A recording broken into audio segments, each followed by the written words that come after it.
Good afternoon, everyone. Welcome once again to another fabulous edition of the Greater Lawrence Chamber of Commerce Chamber Chat. My name is Brad Kloffenstein, president of the Greater Lawrence Chamber.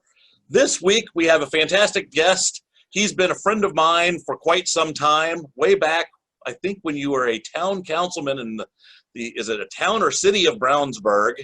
And Rob had a little local radio show that covered not all, but part of Hendricks County, I believe. So now he has graduated. He's producer for the Chicks on the Right show every day on WIBC from 9 to 11 a.m. And he has his own show on Sundays called The Rob Kendall Show. Joining us here in Lawrence, Rob Kendall. Rob, welcome. Brad, we've all grown up and out. It's amazing how it's all out for all of us. Yes, sadly. I've put on my COVID 15 or 20. So welcome. Tell us your fondest memory or thoughts of Lawrence. I've been there several times. Now that you're in charge or quasi in charge of Lawrence, I think that's my official fondest memory. However, many of my fondest memories are not being there in person, but watching them on live PD. Yeah. So, that was kind of a love-hate relationship for Lawrence. I moved out here about a year ago. I was fascinated. I discovered live PD back in last December, and I actually thought it made us look pretty good. Only because, not only because, but the officers were extraordinarily lenient, and you kind of got to see what they went through. I know some people thought that it made our populace look somewhat bad, but I thought it humanized the whole process, and all in all was good. And compared to some of those other towns, Lawrence looked pretty darn good. Well, it was really fascinating, right? Because as you said, it makes your officers look good. They use great discretion. I think one of my favorite ones was one of your officers spent, no joke, an hour trying to help a dog who was in a busy street. And you see the sort of love they had for animals. And that guy didn't have to do that. That shows the heart of those police officers. And if you're about transparency and holding police accountable, which we all should want, what better than live PD? Yes. So, yeah, I hear rumors that it's going to come back. I'm hoping it does. I had no idea, but that thing was like one of the, if not the top-rated television show on cable. Well, and no offense to Terre Haute, but the Lawrence PD officers looked a lot better than the ones in Terre Haute. Not that Terre Haute's the gold standard, but those guys did look great, and they are phenomenal. And I love Terre Haute, and I can say that because my dad grew up in Terre Haute, so I'm allowed to say that. Well, yeah, I think Lawrence has a little bit more to work with than Terre Haute. Sorry, Terre Haute. So, Rob, let's just dig into a little bit about who you are. Tell everybody who's watching now or is going to be watching the recorded version of this, Rob, a young Rob Kendall, where did you come from? How did you get here? So I tell everyone my life actually started at 27 years old when I was elected to the Brownsburg Town Council. Everything that happened before that is of no relevance, no matter what anyone tells you. So I did that. I was the youngest elected official in Hendricks County at the time. I worked for Governor Pence as his pharmacy board director for a year. I worked for, she was then auditor, Suzanne Crouch, when she was auditor. Now, of course, she's lieutenant governor. And then had to make a decision when my town council term was up, whether or not I wanted to run for state senate. And a very wise man who I know you know and love, Brad, named Chris Spangle, told me, you can be one of two things in life. You can be a commentator or a politician. You can't be a commentator and a politician. And I decided talking about people was a lot more fun than being talked about. So I got the heck out and went back to radio. Well, and at the time you were also doing radio, right? So talk a little bit about how you established yourself in Hendricks County, and then that launched your career beyond there. So we actually helped get a low power FM. Now, when people say low power, it's not like around the block. It actually covered probably 3/4 of Hendricks County on the air in Brownsburg. I was doing a nightly community affairs show, sort of like Town Councilman Makes Good type of thing. And then some of your listeners and viewers may be aware from my appearances on WIBC, I'm a bit of a Donald Trump fan. And as such, actually ended up getting to interview President Trump when he was running for office here in 2016. And these guys at this big flamethrower radio station known as WIBC, Tony Katz didn't get it. The Chicks didn't get it. Dan Dockich didn't get it. Rob Kendall got it. And I think they were like, who is this guy and why isn't he working here? So how did you land that? I mean, that's a great grab. And the president's staff, I mean, I took that as him giving a big middle finger to WIBC, but I don't know that for sure. Well, isn't it interesting, because just days before, then what would become Vice President Pence had endorsed his opponent, Ted Cruz, on WIBC, the old Greg Garrison show. Honestly, I think it was this. I always say Donald Trump is like King Kong in the sense that you could put him at a Wendy's at 2 a.m. and 10,000 people would show up, right? Whether you like him, you hate him, whatever, it's the spectacle.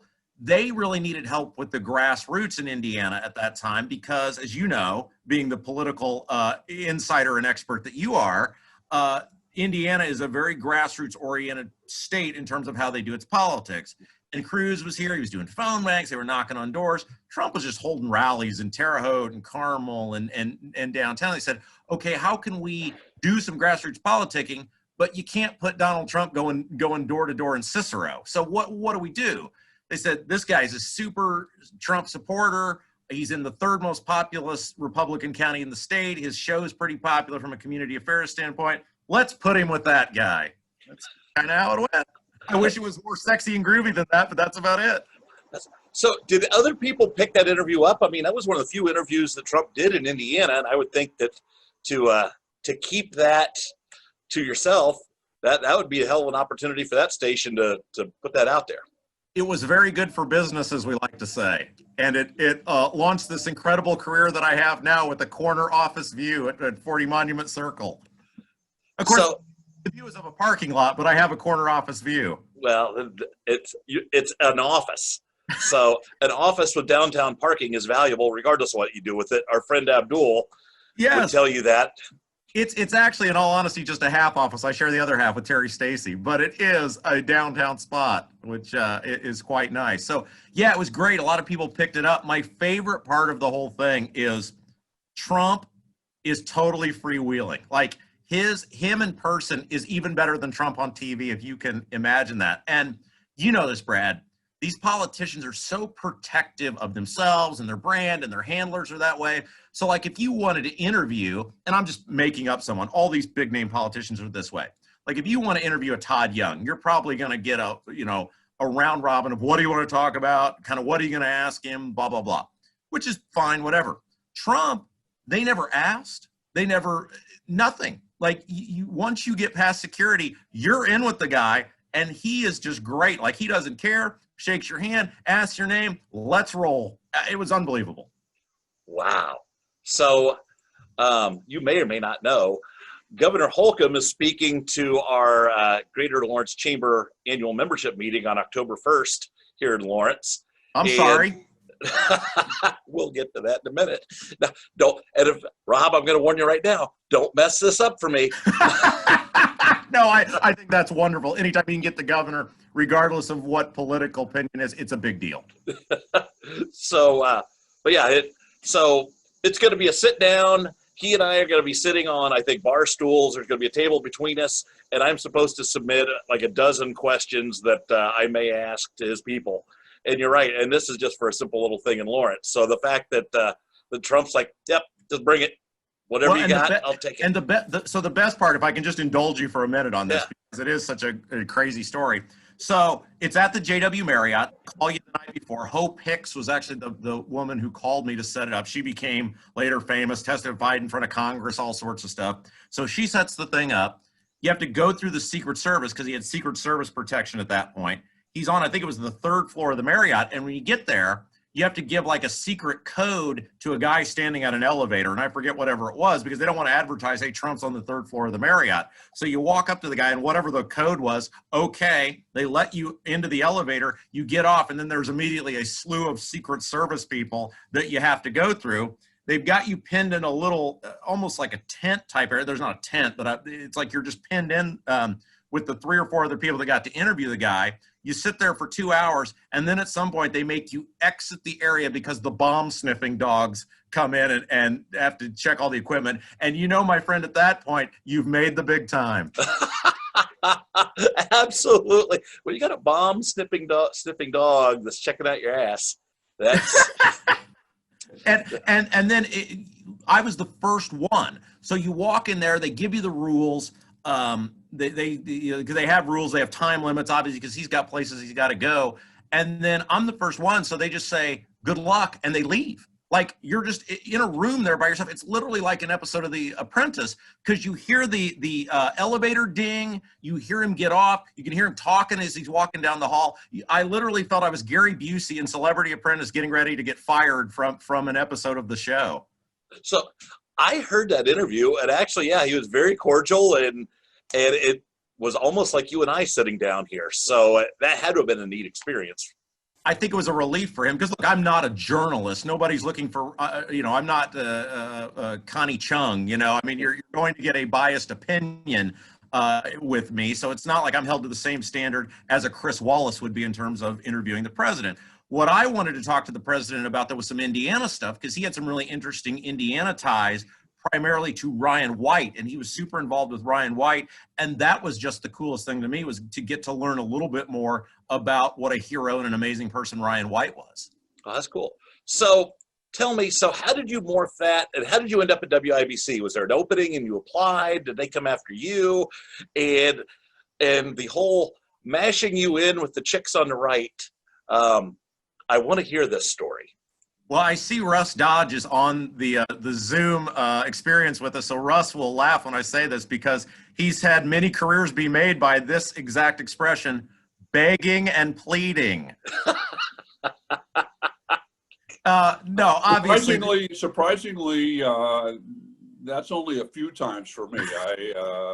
I got to Emmis because they bought Network Indiana from Wabash Valley Broadcasting, and when they got it, I was one of the few people on that network that Jeff Samoilian knew, so he told them, well, Russ is coming with the deal. So I was like, okay, excellent. I wish it had been that easy. IBC was going through some transition at that time, and after I got Trump, they were kind of like, who is this guy? And I had some friends in the building, Abdul and Jason Hammer, and they were really nice. They sat down and talked to me. They asked me what I wanted to do.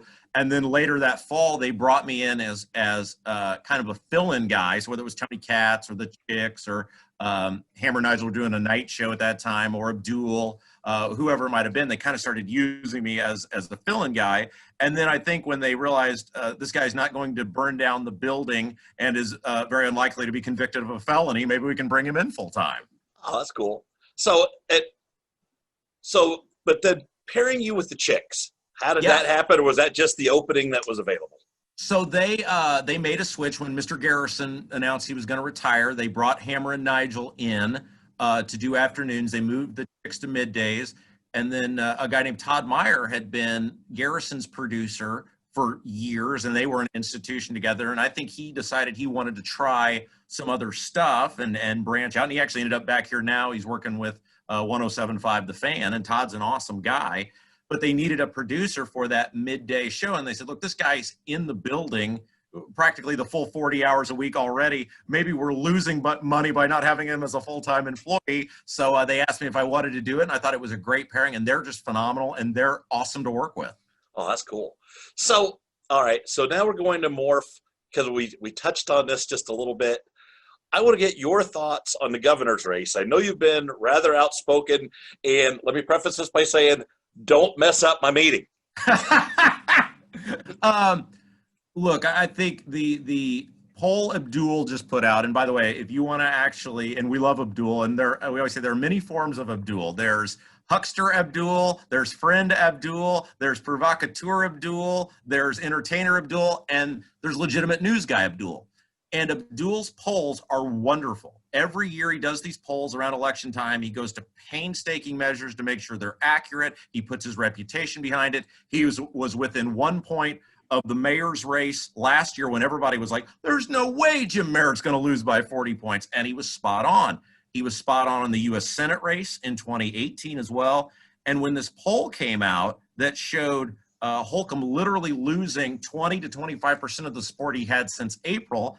I think a lot of people have been awoke, people that maybe were quietly very angry at a lot of the things, and it's clear all that support has gone to Rainwater. Statistically, there's no doubt based on where Myers is and Rainwater is. And they said, hey, we got ourselves a ball game. And even if you're just a person who watches politics casually, a ball game is always good because it's fun and entertaining, and it makes the elected officials more accountable if they have to work for the votes.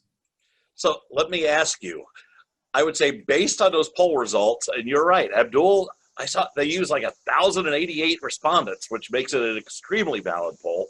Yeah, he didn't poll Nikki Blaine's. I mean, Abdul's out there trying to get it right. Right.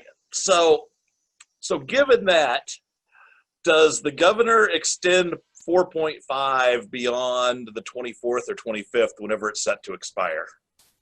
Well, the problem he's got is he's locked himself in. And if you look at that poll Abdul did, 16%, literally he's winning because of Biden voters who are voting for Holcomb, which is a staggering number for Democrats. The Democrats are literally keeping him ahead right now, and a big portion of the Democrat platform is they want the mask mandate. Their candidate for president, and I'm not saying whether you agree with it or not, the candidate for president's actual platform is a national mask mandate. So I don't see how he can keep those people if he unlocks the state or releases the mask mandate. And I'm not sure if he released the state or gave in on the mask mandate that the people who are angry who have left would come back. So politically, I'm not sure how he does that. He's really talked himself into a pretzel. So do those numbers hold, or where do you see that race going? So we all know the internet's not real life. I think we can all agree to that.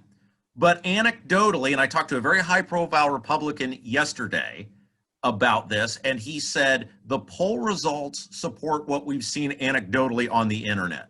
If you go to Holcomb or the Republican Party's Facebook page, every post they make, there are far more people for Rainwater and against Holcomb than pro-Holcomb people. That's enthusiasm. That's excitement. That's something that's real. Now, Holcomb has whatever he's still got, $7 million to spend. 6, 7, whatever it takes. It's an enormous amount of money. So he's going to be able to get his message out there, but I'm not sure what the message is. The enthusiasm is clearly, whatever you want to call it, against Holcomb, for Rainwater, whatever you call it, that's real. But is $7 million enough to overcome a rabid group of people who are very enthusiastic about making change? I don't know. So obviously 24%, that's crazy numbers for a libertarian. And I don't know. I just think if the mask mandate goes away, a lot of those Rainwater people shift back over to Holcomb. But it's interesting you think that, because I'm not sure they do, because they know who the guy is, right? If we've seen you do something, we know what you're doing, and we know you're doing this because it's a political season, right? We know come January 1, or in this case, November 5, 6, whatever, we'll go right back to it. So I don't know if those people do give up this easy, because this guy has a history of stuff. He shut the businesses down. He put 1 million people out of work. He raised taxes 50 times in 4 years. It's not like this is a one-stop shop here. The guy has a history of doing it, and you know what you're getting in for with the guy. So I'm not sure if those people come back. We'll see. I want to take this opportunity now, Councilor Boots, welcome. If anybody has any questions for Rob, I will open the floor up to questions for Rob before I go back to asking him more of my questions. So I don't see it. I see Russ doing something. Hey, there you go, Russ. Unmuted myself. You knew I wasn't going to be quiet very long. I was looking forward to this. Somehow you guys have covered the libertarian angle rather nicely, because Brad, you know, when I first saw that poll, I was like 24%, unheard of numbers for a libertarian. And you of all people, I knew, okay, you got a good grasp on that. And I think both of you have seen that scenario with the masks. So Rob, you're saying kind of with the mask, it's damned if he does and damned if he doesn't as far as Holcomb goes, right?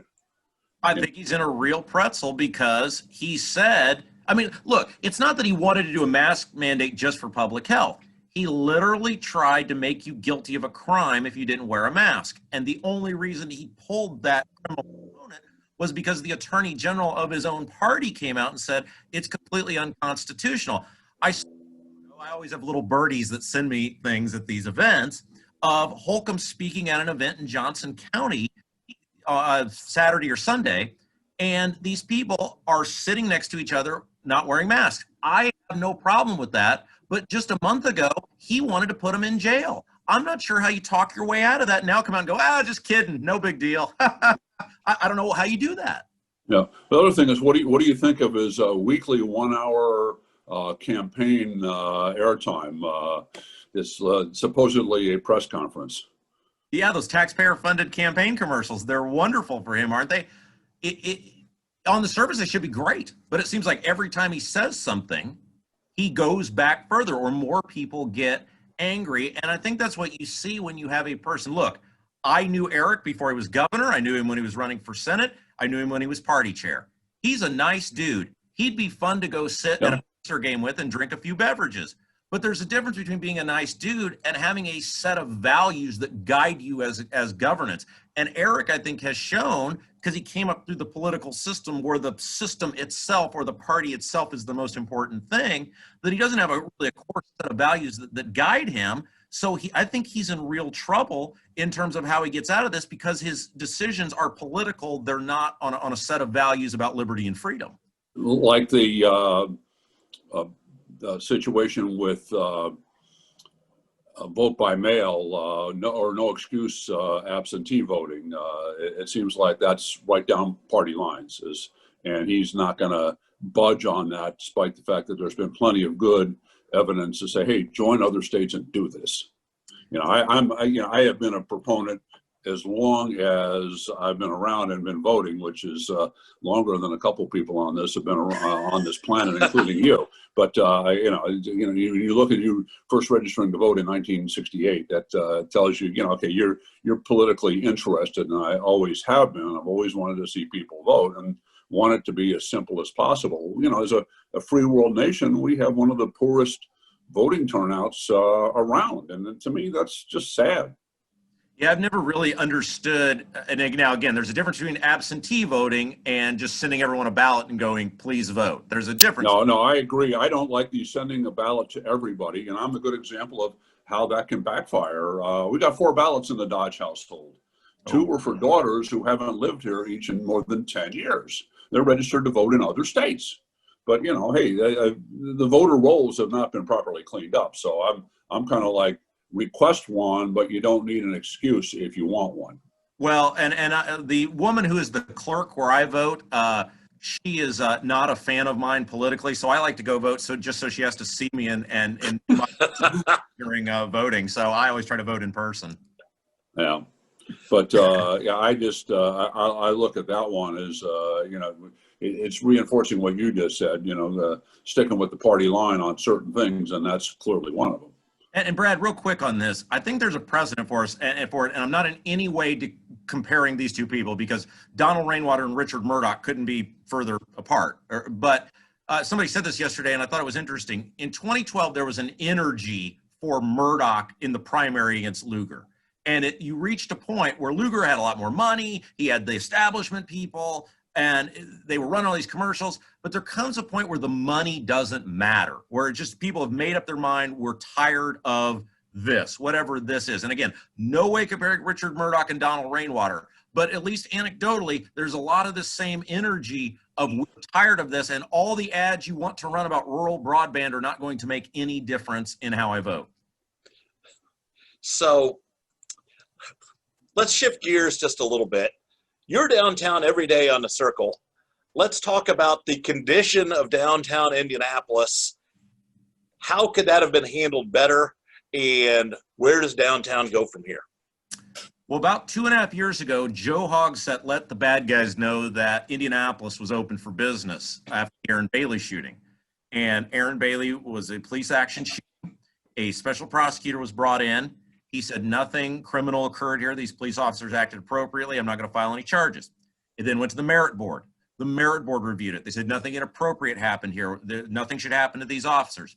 The response from any mayor or any elected official when they find out, not once but twice, with totally separate eyes, that their officers acted appropriately, should be a press conference saying, I'm sorry this person passed away. We hate when this happens, but thank God our officers acted appropriately. These guys are men and women are great. Let's go make Indianapolis a safer city. I think we can all agree that that's what should have happened. The mayor comes out and his response is to condemn the merit board and vow changes to the merit board. What that showed the city, the criminals at that time, is we're open for business. This guy isn't serious. He's not on the side of law and order. He's not on the side of justice. He's on the side of us. And ever since then, you can look at the data. Ever since that day, crime has been at near record levels in this city. That's what happened in May. The police had it under control that weekend. It was so awful. The police had it under control. It's now been proven. They haven't disputed, they being the mayor's office, hasn't disputed it. They had crowd control taken care of. The deputy mayor, no one knows where the mayor was that night, and that should scare the bejeebies out of everyone that no one knows where the mayor was that night. The deputy mayor told the police on the circle who had it under control, and I quote, "Let them march." When that order was given is when we lost downtown. The mayor's office allowed that to happen, and they allowed it to happen because time and again, Joe Hogsett has, whether political correctness or liberalism or whatever you want to call it, been on the side of bad guys instead of the good tax-paying citizens who made downtown so amazing and wonderful. So what's it going to take to bring downtown back? I mean, some of this is just victim of circumstances. COVID happens. All our conventions have been canceled. There's just not going to be as many people around downtown. Some of this has been, as you mentioned, somewhat self-inflicted. But what's it going to take to bring downtown back? So Abdul and I were talking the other day, and this is fascinating. Before COVID, there were 150,000 people downtown at any given time. And I know Mark's on this call. We may have talked about this as well. Now there's 15,000. That's an unsustainable drop. You have 1/10 of the population downtown. Look, COVID was bad, and a lot of people are still working from home.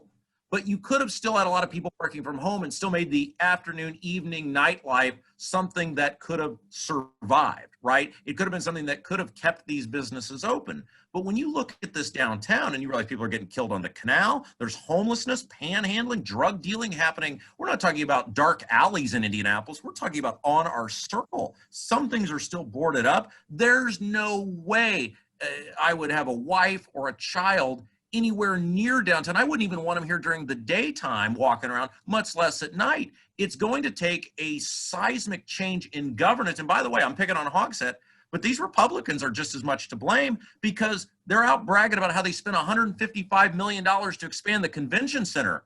For what? You have one of the most violent cities in America, drug dealing, panhandling, homelessness completely out of control. You're canceling conventions left and right because of shutdowns. But you're spending $150 million we don't have on expanding the convention center? It's a breakdown of governance across the board, Republican and Democrat alike. All right, so let me shift gears a little bit more. You've been fairly hypercritical of local government and especially suburban local government. What do you see as the biggest problems and challenges? I've got my opinions on Carmel, that is unsustainable. But it's not just Carmel. Carmel just seems to be the poster child for it. So let me get your thoughts on that. So our country was founded on the idea that public service was a duty and you do it and get out, right? Like guys went whatever it was, whether it was to be a governor or to be in the early days of mayors or certainly U.S. representatives, that you go out of a sense of obligation and then you coveted your life in the private sector. And so you did the thing and you got out and you went back to it because there was a pride in work. There was a pride in whatever you had built or whatever you helped build. And at some point we invented the career politician. And the career politician is not just a state thing. It's not a federal thing. It's now a local thing. And these people in these communities, I call it need to be liked syndrome. These people so need to be liked that instead of taking stands and doing things because they want to get back in office, like they need to get rid of, and I'm even talking like town council levels. Like when I was on town council, to me, I was floored at how much these people needed to be liked. I used to tell people all the time, I have enough friends. I don't need you to like me. I'll never forget this. One time the town was giving $30,000 a year to the Chamber of Commerce. So we got to send somebody to the board. And when they sent me over there, And these guys weren't doing anything. They weren't giving the taxpayers anything for their money. They existed to exist for no other reason. I'm on the chamber board. Well, okay, great. You guys should be doing something. You're doing something right now, Brad. In COVID, you're doing more than these people were doing. Thanks for the plug. I told them, I said, look, you guys either need to start doing these things and advocating for businesses and actually earning your money, or we're going to pull the money. And I'll never forget this. Then the board looks at me and goes, last guy that threatened to do that, he isn't on the council anymore. And I looked at him and I said, well, maybe you missed the campaign promise. I'm only serving 1 term, so what are you going to do to me? The answer is nothing. But these people need to be liked. It's need to be liked syndrome, and they don't do what's right. They do what they think will make the least amount of people angry and appease the most amount of people in the middle. And local government's awful in this state. It's horrendous. He's Rob Kendall. Rob, I don't want to take up too much of your time.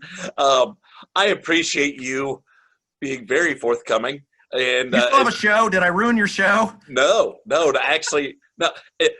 I might not have a job after this, but